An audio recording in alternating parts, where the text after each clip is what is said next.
tugas suamiku diambil alih oleh pria lain yang menjadi suami orang setiap malam. Suamiku ridho, suamiku rela. Nah, kasus seperti ini hampir terjadi di mana-mana. Karena mayoritas itu kebanyakan wanita muslimah di Indonesia, sekali lagi, di Indonesia, wanita muslimah yang telah bersuami, ternyata rata-rata suaminya tidak menjalankan kewajibannya dengan baik, tidak mampu menjalankan tugasnya dengan baik, sehingga tugas suaminya diambil alih oleh suami orang lain yang kebetulan dia memahami ilmu agama Islam. Suami orang lain artinya dia adalah seorang pria yang telah beristri dan memiliki anak. Setiap malam pria tersebut mendidik anak-anak, mendidik para istri. Coba bayangkan. Tapi anehnya lagi di Indonesia ini banyak para suami yang tidak paham, sehingga cuek is the best.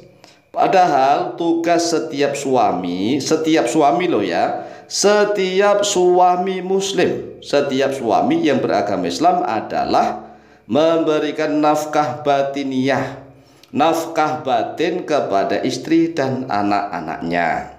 Bukan hanya kepada istrinya doang, tetapi juga nafkah batinnya kepada anaknya. Nah, tanda kutip nih, nafkah batin itu bukan hubungan badan. Masa nafkah batin kepada anak-anaknya juga hubungan badan? Salah, ndak, salah kaprah.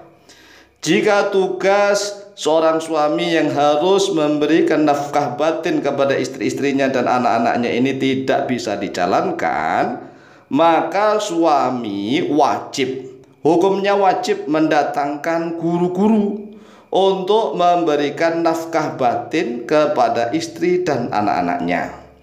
Ini sudah menjadi kesepakatan para ulama. Karena para sahabat seperti itu zaman dahulu, dan para tabi'in juga seperti itu. Jika gurunya misalnya nih harus digaji, harus dibayar, maka suamilah yang wajib membayar gaji guru tersebut. Ini yang harus dipahami. Jika suami tidak mampu membayar, maka suami wajib mengantarkan istri dan anak-anaknya untuk belajar ilmu agama Islam kepada para guru, pada para ustadz, para ulama, para kiai yang tidak memungut gaji atau tidak memungut bayaran.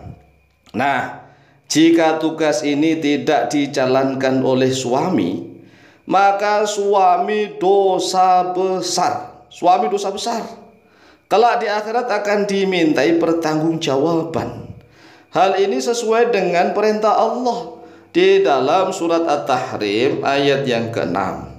Nah, sejak kami masih kecil dahulu ya, surat At-Tahrim ayat yang ke-6 ini sering kami dengar dari guru-guru kami, dari para ustadz, para kiai di kampung kami. Seringkali menukil satu ayat dari surat At-Tahrim ini, yaitu yang berbunyi a'udzubillahi minasyaitonirrajim, bismillahirrahmanirrahim. Ya ayyuhalladzina amanu qu anfusakum wa ahlikum naran waquduhan nas wal hijarah 'alaiha malaikatun ghiladun shidatun la ya'sunallaha ma amarahum wa yaf'aluna ma yu'marun. Yang artinya, wahai orang-orang yang beriman. Nah, ayat ini menyeru kepada setiap orang yang beriman. Ya ayyuhalladzina amanu, wahai orang-orang yang beriman, jagalah oleh diri kalian sendiri, peliharalah, jagalah anfusakum pada diri kalian sendiri, wa ahlikum, dan jagalah keluarga kalian. Jaga diri kalian dan jagalah keluarga kalian, yaitu istri dan anak-anak kalian. Jaga dari apa? Naron, jaga dari siksa api neraka. Jangan sampai istri-istri dan anak-anak kalian masuk ke dalam neraka.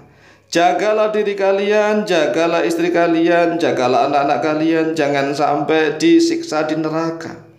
Waquduhan nas wal hijarah, karena neraka itu bahan bakunya, bahan bakarnya adalah manusia dan batu-batu.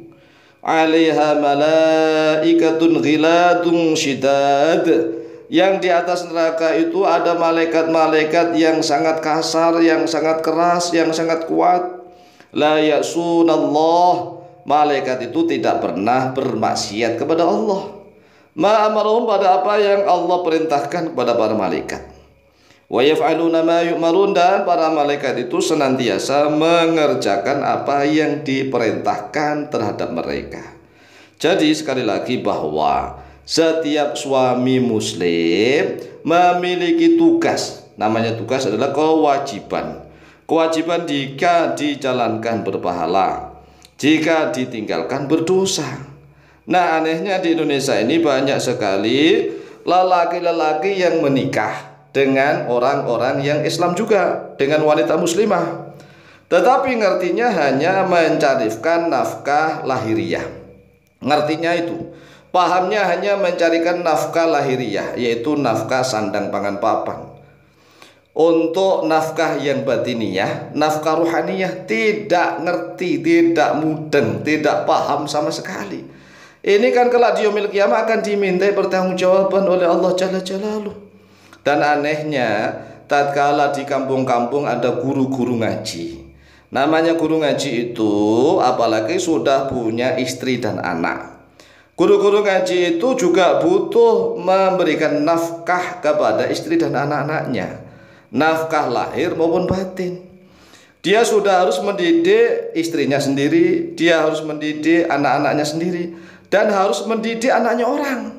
Anaknya orang-orang di kampung-kampung dididik jadi satu, dan plus istri-istri mereka. Coba bayangkan. Tetapi anehnya lelaki-lelaki muslim di Indonesia ini pelongo, ngowah, tidak tahu, tidak paham, bahkan tidak merasa tanggung jawab sama sekali. Inilah yang menjadi kehancuran di Indonesia. Indonesia itu sudah ratusan tahun, bahkan 500 tahun lebih masuk Islam di Indonesia. Hampir setiap kampung di mana-mana itu mayoritas umat Islam.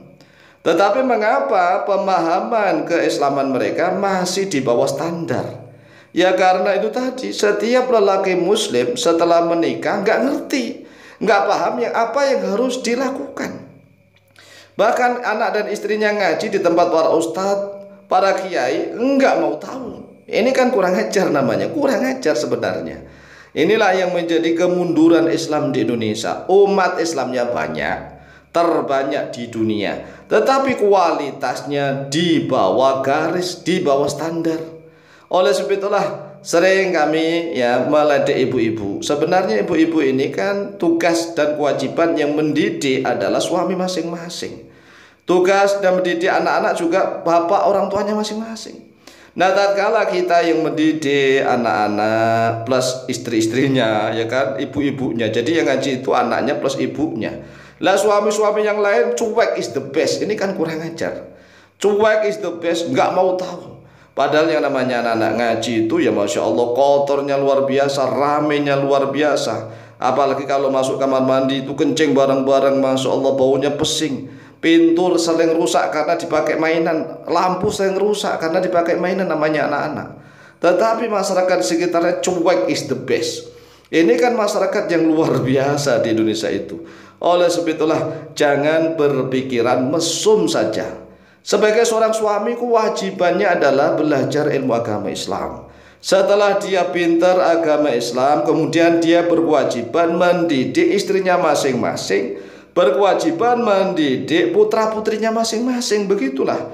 Inilah yang semoga video ini viral di mana-mana. Demikian, lebih kurang minta maaf. Wallahu taala a'lamu bishawab.